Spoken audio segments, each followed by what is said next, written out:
एक grade third, level first और level second दोनों लास्ट में एक और निकालेंगे, मतलब 2026 लास्ट में या 27 जैसे भी आ जाए, बट एक ग्रेड थर्ड और आएगी, और ऐसे ही एक ग्रेड फर्स्ट और एक ग्रेड सेकंड भी एक एक और आएंगी। समझ गए? ग्रेड थर्ड की 2 भर्तियां होनी है सरकार में, और ग्रेड फर्स्ट ग्रेड सेकंड की 3 भर्तियां होनी है। तो एक हो चुकी थी, दूसरी अभी चालू है, प्रक्रियाधीन है, और तीसरी एक भर्ती और आएगी। तो थोड़ा सा आप यदि सोच के समझ के चीजों को करेंगे तो आपको ये लगेगा कि हमारे पास ऑप्शन बहुत अच्छे हैं। बस इनमें से एक सही ऑप्शन का चुनाव करके हम कैसे उस एक ऑप्शन पे पूरा जोर लगाएं ताकि अगले सेकंड की ओर बढ़ें आप। तो जो बच्चे ग्रेड थर्ड को सीरियसली करना चाहते हैं, जिनको लगता है कि सर पहले हमारे सामने ये है, तो क्यों ना हमें इसके ऊपर पूरा जोर लगाना चाहिए, उन बच्चों को मैं कुछ सजेशन देना चाहूंगा। ग्रेड थर्ड के मैंने लास्ट ईयर के जितने भी पेपर थे ग्रेड थर्ड के, वो सब मैंने एनालिसिस किए। इससे जुड़े हुए विषय से जो व्यक्ति हैं, जो सक्सेसफुल हैं, उनसे भी मैंने एक राय ली, और एक अंतर्दृष्टि, एक प्रकार से इंसाइट ये बनी कि आप यदि ग्रेड थर्ड फर्स्ट चांस में, कि मान लीजिए आप पहली बार पढ़ रहे हैं या दूसरी बार पढ़ रहे हैं, तीसरी बार पढ़ रहे हैं, मुझे पहली बार इस कंपटीशन को निकालना है, तो कुछ बेसिक चीजें जो आपको उस विषय से रिलेवेंट आपको ध्यान देनी है, वो मैं उसकी चर्चा करूंगा। जैसे 4 विषयों की आज मैं चर्चा कर रहा हूँ लेवल सेकंड में: हिंदी, एसएसटी, गणित विज्ञान और संस्कृत। मूलतः ये ज़्यादा विषय हैं, बाकी उर्दू और पंजाबी भी है, लेकिन उर्दू पंजाबी का मुझे इतना नॉलेज है नहीं। बाकी किसी से पूछ के इसको लेकर एक बेटर कंटेंट क्या हो सकता है मैं बता दूंगा।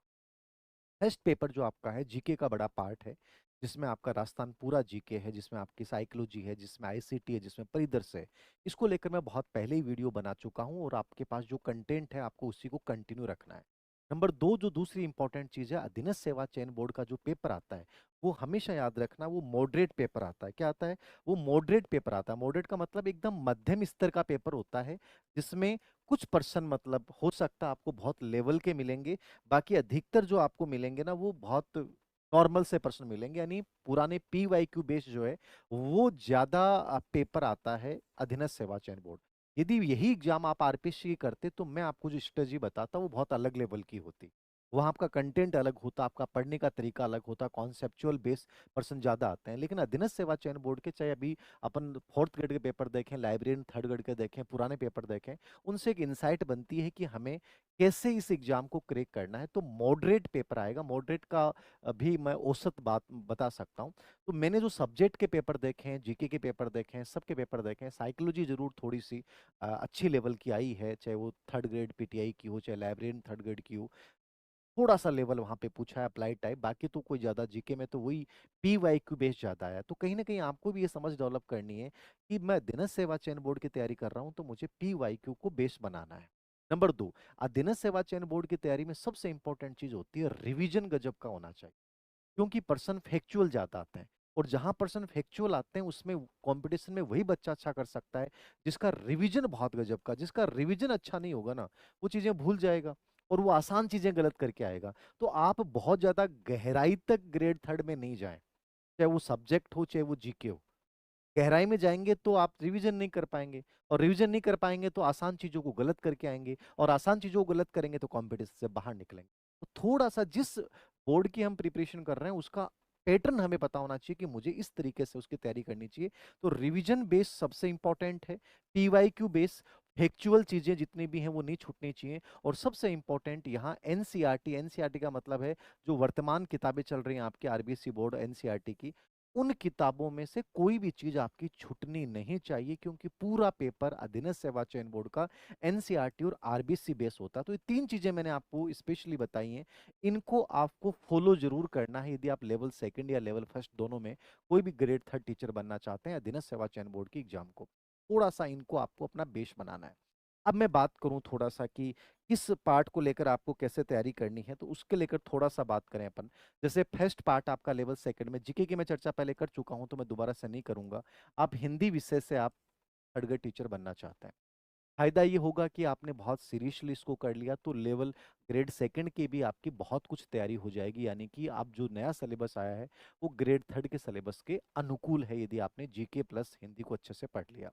तो हिंदी जो है उसकी आपको प्रिपरेशन करनी है ग्रेड थर्ड में, तो यहाँ पे आपको कौन से कंटेंट को प्रायोरिटी देनी चाहिए। यद्यपि आप ले आए होंगे कंटेंट, फिर भी शॉर्ट में मैं चीजें बता देता हूँ, क्योंकि यहाँ पे 60% जो है वो आपके व्याकरण के आते हैं, वो 10% जो आते हैं वो किसके आते हैं, मेथड के आते हैं, यानी 20 नंबर का मेथड है। और आपका 60 क्वेश्चन जो है वो किसके आ जाएंगे, आपके व्याकरण के आ जाएंगे, 120 नंबर का पार्ट। तो बड़ा रोल है हिंदी में। अब इसको कैसे तैयार करें, आपने व्याकरण बहुत लंबे टाइम से पढ़ रहे हैं, जो भी किताब पढ़ रहे हैं, चाहे राजस्थान बोर्ड वाली किताब है, जैसे हमने एक टेस्ट सीरीज चलाई थी इसके ऊपर, हिंदी की भी हमने इस पे एक स्पेशल टेस्ट सीरीज चलाई है, इससे हिंदी व्याकरण प्लस उससे जुड़ी हुई जितनी भी चीजें हैं। तो ऐसी कोई भी जो चीज है, कंटेंट है, उसको आप अपना बेस बनाइए। यानी आप राघव प्रकाश की किताब लेके आ सकते हैं, आप मैया सर को लेके पढ़ सकते हैं, मतलब ये जो बेसिक किताबें हैं इनमें से कोई भी आप जो है किताब को अपना बेस बना लें। और एक जो अपनी राजस्थान व्याकरण वाली जो किताब चलती है, बोर्ड की जो बुक है, उसको थोड़ा सा अपना बेस बना लें। यदि आप इन तीनों चीजों में से एक, तो ये तो बेस बनाना ही है, प्लस इन दोनों में से कोई भी एक बुक जो है वो आप ले लीजिए और उसको आधार मान के आगे बढ़िए। इसके अलावा ना इधर देखना ना उधर देखना। टीचिंग मेथड की जहां तक बात है, टीचिंग मेथड एक टॉपिक कॉमन है, वही है जो आपने रीट में पढ़े हैं। निदानात्मक उपचारात्मक शिक्षण आता है, मैं पढ़ा दूंगा इसको, सभी सब्जेक्ट का पढ़ाऊंगा मैं आपको। मूल्यांकन प्रणालियां आती हैं, और टीचिंग लर्निंग एड, ये 3 टॉपिक तो मैं अवन एजुकेशन वाले यूट्यूब चैनल पे पूरा करवाऊंगा। इसके जितने भी PYQ हैं वो हर सब्जेक्ट के तीनों टॉपिक समझा दूंगा। प्लस आपको हिंदी की शिक्षण विधियां हैं, तो कोई भी किताब जो आपके पास पहले से है उसी को पढ़ लीजिए, थोड़ा सा लेटेस्ट वाले पर्सन देख लीजिए। अब अलग अलग किताबें आती हैं, हिंदी टीचिंग मेथड पे हमने भी निकाल रखी है रीट प्लस ग्रेड थर्ड को लेकर, वो भी आप ले सकते हैं। नंबर 2, चौहान पब्लिकेशन की आती है वो देख सकते हैं, फर्स्ट रैंक पब्लिकेशन की आती है वो भी देख सकते हैं। इनमें से कोई भी एक किताब चुन लीजिए, या मंगल सर वाली आती है वो देख सकते हैं। ये सभी किताबों का कंटेंट लगभग एक जैसा सा है, बस आपको ये देखना है मेथड्स में कि भी लेटेस्ट में जो प्रश्न आए हैं उनका कलेक्शन आपके पास होना चाहिए। उससे आपको एक समझ बन जाएगी, और बहुत इजी प्रश्न आते हैं, आराम से आप कर सकते हैं। इनके अलावा आपको कुछ नहीं देखना चाहिए। लास्ट टाइम बस आपको ये करना है कि पहले अपनी पूरे सिलेबस का आपको मैपिंग करनी है, कहाँ से कौन सा टॉपिक क्या है, उसको बेसिक लेवल पे तैयार कर लीजिए, फिर गहराई के लेवल पे तैयार कर लीजिए, और लास्ट में बार बार 3 से 4 बार कम से कम इसका रिवीजन होना चाहिए। और एक कोई भी अच्छी टेस्ट सीरीज जो है वो आप ज्वाइन कर सकते हैं, वो किसी की भी कर लीजिए, बस जिस जिस टीचर्स की करो आप उस पर आपको पूरा विश्वास होना चाहिए कि ये मेहनत करते हैं। मान लीजिए हमने हिंदी की टेस्ट सीरीज शुरू की, राजस्थान बोर्ड की संजीवनी की, या और हमने जो टेस्ट सीरीज अंतर्दृष्टि कई शुरू, तो उद्देश्य यही है कि बेहतरीन कंटेंट मिले, पूरी व्याख्या मिल जाए। ऐसी कोई भी टेस्ट सीरीज आपको कहीं भी मिलती है तो उसको ज्वाइन कर लो, बस इसके अलावा आपको कुछ नहीं देखना। तो इनमें से कोई भी किताब आपको अपना बेस बना सकते हो, लेकिन व्याकरण राजस्थान बोर्ड वाली किताब को जरूर आधार बनाना, पूरा पेपर पिछली बार वहीं से पूछा गया है। नंबर 2 मैं बात करूं, हिंदी के बाद दूसरा आता है आपका SST। SST में 4 विषय हैं, मतलब आपको इंडियन हिस्ट्री भी पढ़नी है, आपको ज्योग्राफी भी पढ़नी है, इंडियन पॉलिटी वाला संविधान वाला पार्ट भी पढ़ना, और इकोनॉमिक्स वाला भी पढ़ना है। हो सकता है इकोनॉमिक्स वाला पार्ट आपके लिए नया हो, प्रॉब्लम क्रिएट करे, लेकिन जो भी सिलेबस के टॉपिक डाले गए हैं वो सब अपनी NCERT यानी राजस्थान बोर्ड की जितनी किताबें चल रही हैं उनसे एज इट इज उठाए गए हैं।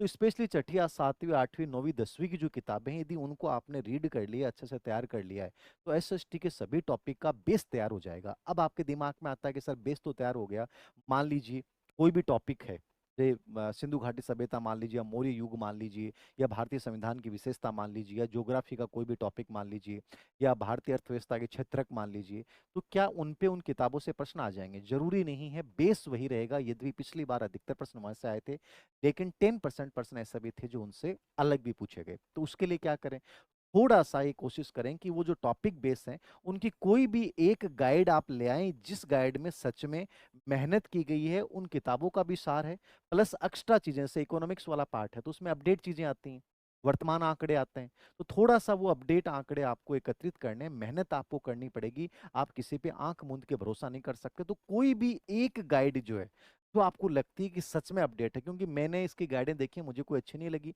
आप अपने अकॉर्डिंग देखिएगा, आपको लगता है कि बहुत अपडेट है, बहुत सरल भाषा में लिखी गई है और सच में सिलेबस को पूरा कवर करती है, ऐसी कोई भी गाइड ले सकते हैं। लेकिन RBC NCERT की बुक्स को अपना सार बनाना, प्लस ये जो टॉपिक डाले गए हैं, इन टॉपिक से जुड़े हुए PYQ, पिछले 3 या 4 सालों में, बहुत ज्यादा पुराने ओल्ड में मत जाइए, लेकिन 5 साल के PYQ आप ढंग से तैयार कर लीजिए, SST में आप बहुत बेटर कर जाओगे। याद, मेथड्स का जो कंटेंट है वो मैंने, वही 3 टॉपिक तो इजी हैं, वो मैं करवा दूंगा। प्लस जो भी कंटेंट रीट के टाइम लिया था सेम वही काम आ जाएगा, सेम मेथड्स हैं। सामाजिक अध्ययन की उपागम है, सामाजिक अध्ययन में चुनौतियां कौन सी हैं, और निदानात्मक उपचारात्मक शिक्षण में मूल्यांकन है, और टीचिंग लर्निंग एड है। तो ये तो बहुत हार्ड टॉपिक नहीं है। आप कोई भी किताब, ये जिसपे PYQ बेस्ड किताब तो हम भी निकाल रहे हैं इसके ऊपर, एक मेथड्स की किताब भी, कंटेंट भी तैयार लगभग हो सकता है निकाल दें। लेकिन यदि आपको मार्केट में कोई अच्छी बुक मिलती है, चाहे वो मंगल सर की हो, चाहे वो चौहान पब्लिकेशन की हो, जो भी आपको ने ले रखी है, क्योंकि सब गाइडों में मेथड का कंटेंट लगभग एक जैसा सा ही होता है। यहाँ डिफरेंट ही होता है कि आप थोड़े से PYQ का एनालिसिस कर लेते हैं, अच्छे प्रकार के PYQ आपके पास होते हैं, तो उससे आपको आगे जाके भी मदद मिल जाती है, और एक अच्छा माइंडसेट बन जाता है कि ऐसे प्रश्न आते हैं। और इसकी भी कोई भी एक बेहतरीन टेस्ट सीरीज ज्वाइन कर लीजिए, जिसमें राजस्थान बोर्ड की बुक्स का सार हो। जैसे हम 3 तारीख से, कल से स्टार्ट कर रहे हैं, परसों से, उसमें यही उद्देश्य है कि मेथड्स वगैरह और जितने भी आपके हिस्ट्री के हैं, ज्योग्राफी के हैं, पॉलिटी के हैं, वो पूरा राजस्थान बोर्ड का तो कम से कम पूरा आ जाए, प्लस एक्सप्लेनेशन ऐसी डाल दें कि उसमें पुराने आए हुए PYQ भी शामिल हो जाए। ऐसी कोई भी टेस्ट सीरीज जो आपको लगता है कि ये बहुत बेहतरीन मेहनत करते हैं, इन पे विश्वास करके कहीं भी आपको जो लगता है उससे अपना रिवीजन कीजिए। रिवीजन करने के दौरान ये देखिए कि कमियां क्या हैं, कौन से टॉपिक समझ में नहीं आए, उन टॉपिक्स को थोड़ा सा ढंग से कंटेंट तैयार कीजिए, उसके नोट्स बनाइए, और फिर ढंग से मेहनत कीजिए। यही तरीका होता है, और इससे बढ़िया कोई तरीका नहीं होता है। तो इस प्रकार से आप NCERT को बेस बनाकर SST को तैयार कीजिए। बाकी PYQ जरूर देखना, फैक्चुअल चीजें जो भी टॉपिक से रिलेवेंट हैं, वन लाइनर जितनी भी चीजें हैं, वो भी आप 10, मतलब आप ये मान के चलिए कि ज्योग्राफी, हिस्ट्री, पॉलिटी और इकोनॉमिक्स, चारों की 20 पेज जो हैं वो ऐसे बना लीजिए जो वन लाइनर फैक्चुअल हो। तीसरा जो पार्ट है इसमें, फिर आपका तीसरा पार्ट जो आता है वो आता है, हिंदी हो गया, SST हो गया, गणित विज्ञान। अब गणित विज्ञान की मैं बात करूं, गणित विज्ञान को लेकर मैंने काफी एनालिसिस किया। इसका भी देखने में आया है कि गणित की जो पिछली बार के एग्जाम में प्रश्न आए हैं, वो लगभग 9th और 10th की जो NCERT की अपनी बुक्स हैं, उन्हीं से एज इट इज पूछे गए हैं। मतलब 9th और 10th को अच्छे से तैयार कर लेते हैं तो गणित आपका तैयार हो जाता है। वही साइंस की स्थिति है। अब साइंस को लेकर भी गाइड है, किताबें आ रही हैं, अलग अलग आ रही हैं। एक तो अपनी अवनी से ऑब्जेक्टिव किताब चलती है, वस्तुनिष्ठ, वो देख लीजिए, उसमें से बहुत सारे क्वेश्चन NCERT पूरा हो जाएगा। NCERT की जो टेस्ट सीरीज जारी कर रखी है विज्ञान की, उससे भी कवर हो जाएगा। या आप इसमें एक काम कर सकते हैं, विज्ञान में आकाश कटेवा है, हमारे स्टूडेंट रहे हैं आकाश, और इन्होंने बहुत अच्छी एक हस्तलिखित किताब निकाली है पूरी विज्ञान के ऊपर। तो वो किताब भी आप देख लीजिएगा, वो बढ़िया किताब लगी मेरे पास, उन्होंने भेजी थी, और मैंने ईमानदारी से उस किताब को देखा। वो बहुत मेहनत से लिखी गई किताब है, तो उसको भी आप देख सकते हैं, बेस बना सकते हैं। इसके अलावा एक स्माइल पब्लिकेशन की गाइड आती है गणित विज्ञान दोनों को लेकर, वो भी आप देख सकते हैं। आपको आपको अच्छी लगनी चाहिए। अब हमें क्या है, गणित विज्ञान की मुझे समझ नहीं है, मैं बताऊंगा, मुझे जो फीडबैक मिलता है बच्चों से कि सर ये किताब ठीक है, तो आप अपने अकॉर्डिंग देख लीजिए। विज्ञान वाली किताब इनकी बहुत बेहतरीन, गणित विज्ञान दोनों के लो तो स्माइल के ले लीजिए, और राजस्थान बोर्ड की जो बुक्स हैं उनको अपना बेस बनाइए, और कोई भी एक अच्छी टेस्ट सीरीज जो NCERT बेस हो उसको आप ज्वाइन कर सकते हैं। टीचिंग मेथड में सेम वही टॉपिक्स हैं, दोनों में से 5-5 क्वेश्चन आएंगे। PYQ भी देख लोगे तो गणित विज्ञान के आपके प्रश्न गलत नहीं होंगे, रीट वाला जो सेम कंटेंट है वही यहाँ पे आ जाएगा। इसके मॉडल पेपर्स यदि किसी बच्चे को चाहिए, जयपुर में कोई रहता हो, तो उसके मॉडल पेपर्स की जो बुक है वो हम अपने लेवल पे फ्री उपलब्ध करवा देंगे। जो राजस्थान बोर्ड की पिछली जो बुक्स हैं उनके आधार पे बनाई गई थी, तो वो हम उपलब्ध फ्री में करवा देंगे। यदि कोई बच्चा, हमारी मेरी जहाँ क्लास चलती है वहाँ बात कर लीजिएगा, हम फ्री में उपलब्ध करवा देंगे। फिर चौथा जो पार्ट है इसके अंतर्गत वो आता है आपका संस्कृत का, जो बड़ा विषय है। तो संस्कृत के अंतर्गत वही सेम चीजें हैं, वही 60% जो है आपके सब्जेक्ट के आएंगे, 10% वो टीचिंग मेथड के आएंगे। अब संस्कृत में भी वही स्थिति है, आएगा राजस्थान बोर्ड की बुक से बेस से, लेकिन संस्कृत जिसको नहीं आती, समझना पड़ता है, तो समझने वाला थोड़ा सा विषय है। तो कोई भी एक टीचर का आप सानिध्य ले सकते हैं, चाहे इसमें लोकेश शास्त्री सर हैं, चाहे राम कुमार जाट हैं, चाहे किरण चौधरी मैडम या मैया सर हैं, या मिश्रा जी हैं। 4-5 टीचर हैं राजस्थान में, बड़े नाम हैं जो पढ़ाते हैं। तो उनमें से कोई भी टीचर का यदि आपने कोर्स ले रखा है, ऑनलाइन पढ़ रहे हैं या उनकी बुक पढ़ रहे हैं, तो उसके सानिध्य में रहिए। Plus teaching method same rate वाला है, वही सेम टॉपिक्स हैं, तो वही PYQ बेस आपको निकालना है। तो संस्कृत में भी वही चीजें आप देख लीजिए, इनमें से कोई भी एक टीचर्स जो भी आपको बेटर लगता है, जिनकी शैली बहुत अच्छी लगती है, क्योंकि मैं किसी एक का नाम लूँ, पांचों ही मेरे जानकार हैं, पांचों ही मित्र हैं, पांचों ही बहुत विद्वान हैं, तो मैं किसी एक का नाम नहीं लूंगा। तो ये 4 विषय जो मेजर विषय हैं इनका मैंने बता दिया है। इंग्लिश में जो है, वही इंग्लिश में BK रस्तोगी की किताब सबसे बेस्ट मानी जाती है। टीचिंग मेथड में भी दक्ष पब्लिकेशन की किताब आती है इंग्लिश के लिए, वो आप देख सकते हैं। और टीचर्स में आपसे वो हेमेंद्र सर हैं इंग्लिश के, हेमेंद्र शर्मा, उनका अच्छा कंटेंट है। एक विश्वास सर है, उनका भी देख सकते हैं, थर्ड ग्रेड का शायद वो करवाते हैं, मुझे आइडिया नहीं है। इन दो का तो मुझे आइडिया है, बाकी इंग्लिश का मुझे ज़्यादा कोई आइडिया नहीं है। एक जो अपने सूरतगढ़ वाले जी हेल्प वाले हैं वो करवाते हैं इंग्लिश में, तो यदि वो आपको बेटर लगता है तो उनका भी आप देख सकते हैं। कि मैं ज़्यादा जानता नहीं हूँ। हाँ, मैंने इन तीनों के बारे में सुना जरूर है कि अच्छा पढ़ाते हैं, बहुत अच्छा पढ़ाते हैं। तो इन तीनों में से आप कोई भी किसी की भी सानिध्य ले लीजिए, और या उनकी कोई बुकलेट या कोई नोट्स हैं तो उनको आधार बना के अपनी तैयारी को जारी रखिए।